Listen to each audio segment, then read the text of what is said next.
Hey everyone, it's Sarah. I haven't posted in a while, I think about 2 weeks. I apologize for that. I think first, it was pretty ambitious of me to think that I could post a video every day of the year for the next year, for 365 days, because things happen, work runs late, tired, all that kind of stuff. So kind of a little bit ambitious on my part, but I do want to continue the channel because I think, at least for me, it does help to be positive at the end of a day, and maybe hopefully will help you. I've been going through some challenges over the last couple weeks, which is why I haven't posted, because I think sometimes when we're going through challenges, it's really hard to find positivity in anything. But I realized that, even in the midst of chaos, there's people still doing really good things out there. And I think this is a good thing for me. And I also think it's a good thing for maybe you. So that being said, I probably won't post a video every single day of a week, but hopefully 2 to 3 times a week. I'm going to work on my channel a little bit over my spring break. So hopefully I'll have my goal is to have hopefully a Twitter link and maybe an Instagram link as well. So stay tuned. That's a couple weeks away at least. Anyway, so let's get to today's story. And it kind of goes along with, well, it is about mental health and suicide awareness. And I have found this story some time ago. And then again, the challenges happened and I didn't post about it, but I do think it's always important to talk about mental health. I think mental health is just like any other medical condition. Unfortunately, though, there's a stigma associated with it. I think we're getting better, and I certainly think we need more recognition and prevention for suicide. And so this story takes place in California, and it's about restaurant workers, bartenders, wait staff, and it surrounds a chef, and his name is Patrick Mulvaney, and he is the chef for a restaurant called B&L Restaurant, which is in the Midtown neighborhood of Sacramento, California. And he has a very busy restaurant. He has servers and cooks and bartenders, and they treat each other like family, as a very cohesive unit. And he feels like he kind of is the captain of the ship, so to speak. He's made himself a name for himself in the culinary world because he's been involved in other types of or leadership for other types of causes such as domestic violence and homelessness. And now he's channeling his energy into suicide prevention and depression and addiction in the restaurant industry. And so part of the reason for doing this is he lost a very good longtime friend named Noah Zonka in May to suicide.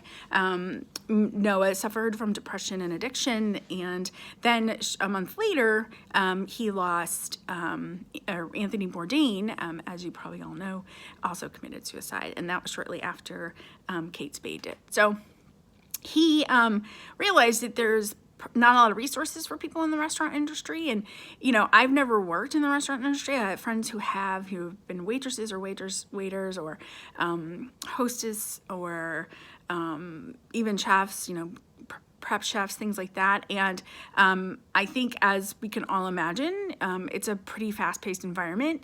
Kind of have to be a stress junkie, kind of have to like being in that moment where everything's kind of crazy and hectic. There is also, seems to be, at least in that particular profession or that industry, there seems to be more drug use, and that's probably, according to some research, because of that fast-paced environment and those long days, and those days go into nights as well. And so, and as you're probably aware, not just in this industry, but in other industries just in general, people tend to be very hesitant about asking for help when it comes to either mental illness or potentially if they're considering suicide. So there's a couple studies. A 2016 study found that more than 2,000 restaurant workers they were surveyed, and this was through a nonprofit called Chefs with Issues, found that 73% reported suffering from mental health issues. And then a 2015 study found that in this particular occupation had a higher incidence of illicit drug use compared to 18 other occupations. So what Mulvaney is doing, he's started working with Kaiser Permanente, WellSpace Health, and the Steinberg Institute to roll out resources for struggling bartenders, servers, and chefs. Early this year, they held a series of mental health first aid trainings to help workers learn the warning signs for suicide. He's hoping to put together an online portal, which a person could go on, potentially take an assessment and find out if they are, suicidal or having suicidal thoughts, I guess, and then have resources resources for them to contact, which I think is fantastic.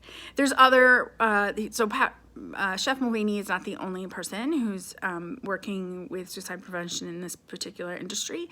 There's other chefs as well. But anyways, I just felt like, this is definitely a good act. It's definitely something that more, I think, occupations need to talk about. I'm, again, a veterinarian, and for some people who don't know, I think most of the subscribers to my channel are in veterinary medicine, but for many who are not, veterinary medicine or veterinarians have one of the highest rates of suicide in any occupation in the United States. Several studies have come out showing that, especially women, and I think it's because of the personality that, kind of our type A personality that all of us have who are veterinarians, and a fast-paced environment, and some other factors as well also get looped into that. And then I like to circle back to the fact that because mental illness tends to be stigmatized still in the United States and in the world, that it's often very difficult for people to feel comfortable talking about it or reaching out. So what I'm going to do is this article, hopefully I can find the link to the article. I wrote down the notes some time ago. So if I can, it was through NPR Health. And I'm also going to put down the suicide hotline prevention number, just putting it in there just in case somebody potentially needed to look at it. Hopefully you don't, but there is resources out there. So anyways, so that is your one good act for the day. I will have another video either tomorrow or sometime this weekend, and I hope all is well. See you later. Bye.